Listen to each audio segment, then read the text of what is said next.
Hello, welcome to HITC Sport. And right, I think enough time has passed now in the season to start pulling out some judgments. I'm going to take a look at each Premier League club's biggest upgrade this season. Right, let's go. Arsenal, Thomas Partey, Granit Xhaka. Okay, right now, Arsenal fans are comparing Thomas Partey to Patrick Vieira. Where have we heard that one before, lads?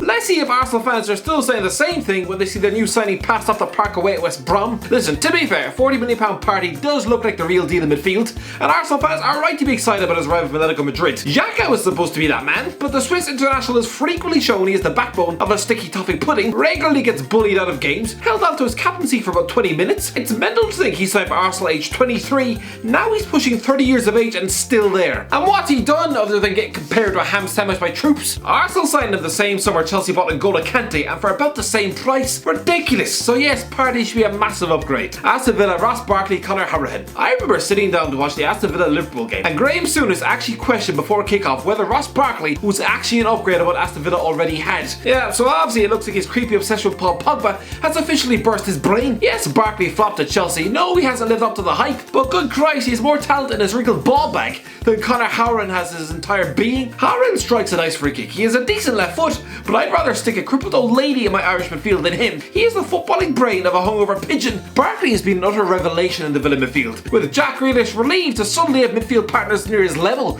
banishing Hourihane's pudding legs to the bench. Brighton, Ben White, Shane Duffy. Listen, ordinarily I like Shane Duffy. He's the only Irish footballer who knows how to score a goal, which is just tragic really, but clearly his confidence has been buried at sea when a supposed Premier League centre half, a guy with over 40 international caps, is finding it tough in the Scottish Premier League. Oh good Christ, that's like a former World Cup winner like Cafu finding himself out of his depth in a YouTube charity match. Bit embarrassing when you're getting rinsed by the likes of Elliot Hackney and Cam Kirkham. He's also not a ball playing centre half, so for a new age footballing hipster like Graham Potter, Duffy might as well be a Tiddlywinks player for all he cares. If you can't pass a ball at Brighton, you're automatically viewed as some sort of subhuman leper. Anyway, Ben White is the replacement, a guy who impressed at Leeds United and is tipped as the next big defender in English football. A composed 23-year-old ball playing centre half, yeah, he's an upgrade. Burnley, Dale Stephens, Jeff Hendrick. Okay, let's be honest, Burnley have done nothing in the transfer market this season. Dale Stephens replaced Jeff Hendrick, and considering they're both bang average free transfers, is either really an upgrade on the other? It's like comparing both Jedward brothers. Well, this morning I'm feeling especially bitter after Hendrick stupidly swallowed a red card against Wales, and considering his form at Newcastle is on par with Nabil Bentaleb, a guy who couldn't pass Indian food, then yeah, let's say Stephens is a superior player. Even though, in truth, they're two of the most forgettably average midfielders of the 21st century. Comparing their footballing abilities,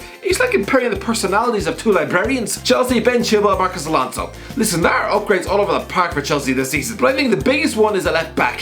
For about 3 years, Chelsea's glaring weakness has been that position, with Marcos Alonso's defending comparable with his ability to drive. Yeah, he's decent going forward and he can smack home a few free kicks, but honestly, let's not forget, he formed part of a backline which conceded 6 in one match. Embarrassing! Ben Chilwell, by contrast, is as dangerous going forward as he is competent at defending, and at 23, this is an investment which should see him spend the next 7 or 8 years as Chelsea's first choice left back. Crystal Palace, Michy Batshuayi, Christian Benteke. Yeah, a like for like Belgian swap. I can't get over how Christian Benteke is still at Sellers Park. He's been utterly useless for 3 years. How has he not quit the club out of shame for spending the final 10 years of his career boosting his ego with hat-tricks at the west coast of China? Anyway, fellow Belgian Michy Batshuayi has arrived on loan from Chelsea, and yeah, keeps having his goals ruled out by VAR, but make no mistake about it, he's a much more dangerous attacking threat than Benteke. Christ above, a malnourished pigeon that's just woken up from a 6-year coma is still a more dangerous attacking threat than Benteke. Everton, Alan Morgan Schneiderlin. Listen, Everton fans are waxing lyrical with James Rodriguez right now, and I get why, but he's not the biggest upgrade in the squad.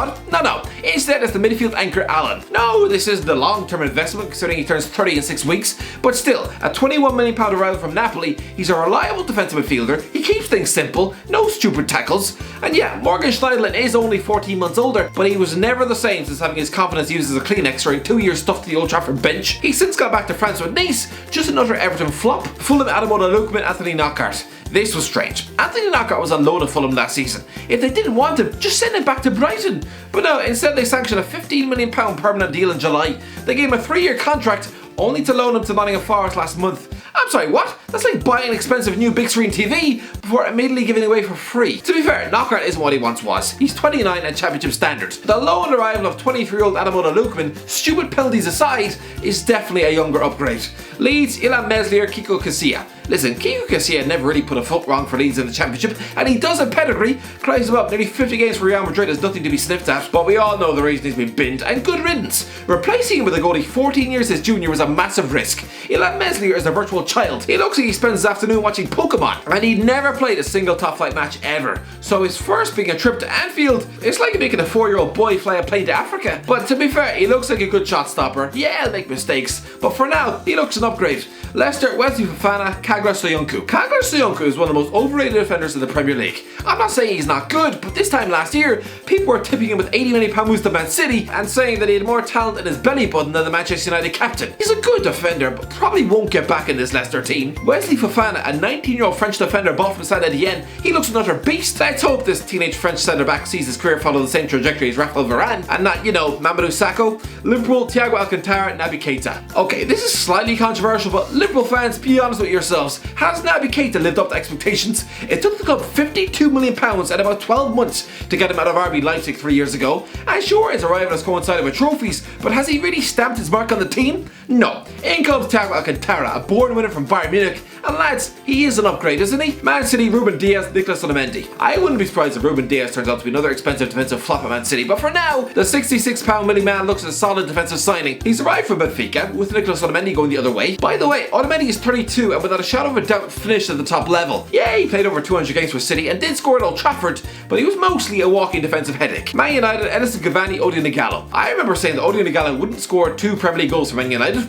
Well lads, he's had his loan deal extended until January, given an extra 6 months. And would you look at that, I think my bet is looking pretty safe. I said it at the time, his mere presence at Man United, when he looked utterly useless at Watford 3 years ago, it's laughable and one of the most desperate panic moves I've ever seen. Thankfully he's been replaced on the bench by Edinson Cavani, who does slightly resemble the reincarnation of Radamel Falcao, but still, who would you rather bring off the bench on a trip to Goodison Park? A washed up striker on loan from China, or the guy with 200 goals for PSG? Newcastle, Callum Wilson, Joe Linton. Yes, Joe Linton is still at the club, but thankfully Newcastle fans no longer have to put up with him stuffed up front every match. Arguably the worst number 9 to ever exist at Newcastle United. Just 2 Premier League goals last season. He's lucky there's no fans in the stadium because he'd be laughed off the pitch most weekends. Making him wear the hallowed number 9 shirt is like letting Ollie Murs wear the crown jewels. Just a complete disrespect. Callum Wilson is a £20 million arrival from Bournemouth. He's already scored 6 goals in 7 games, and never mind being an upgrade on the Brazilian, he's already Newcastle's best striker since Demba Ba. Sheffield United, Ryan Brewster, Ollie McBurney. Listen, Ollie McBurney is definitely a handful, but he doesn't score too many goals. The arrival of Ryan Brewster and a £20 million deal from Liverpool is a coup. Bit of a weird career decision from him, jumping headfirst in a relegation battle. But lads, the 20-year-old was arguably Liverpool's best young footballer. He's already a world champion, sort of. Sure, he could turn out like Dominic Solanke, but I don't think so. I think he's going to have a career on par with Jermaine Defoe's. Southampton, Mohamed Salisu, Maya Yoshida.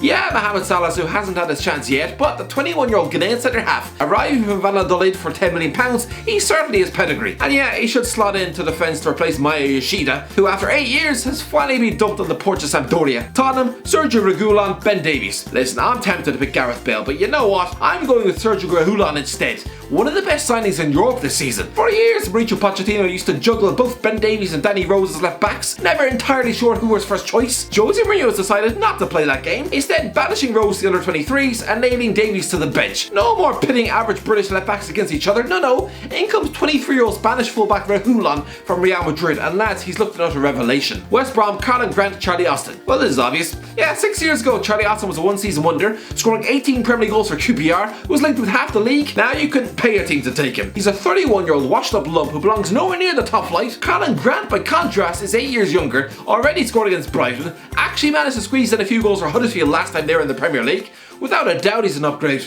West Ham, side Benrahma, Felipe Anderson. This is controversial. I know Felipe Anderson is a massively talented Brazilian midfielder, but he was supposed to be the next Dimitri Payet at West Ham. It never happened. Clearly the man just doesn't have the appetite for relegation battles. He's been banished out on loan to Porto. In comes side Benrahma from Brentford. Yes, he has about 1/3 of Anderson's natural ability, but he's already shown he does have the work rate and application. Wolves, Fernando Marcal, Ruben Vernagra. Well, it is pretty simple. Ruben Vernagra is a slightly error-prone 21-year-old Portuguese left-wing back loaned out to Olympiacos. In his place is the 31-year-old Fernando Marcal from Lyon, who already looks a much more composed defender. Anyway, I said, guys, if you enjoyed the video, don't forget to subscribe, and as always, I'll talk to you in a while.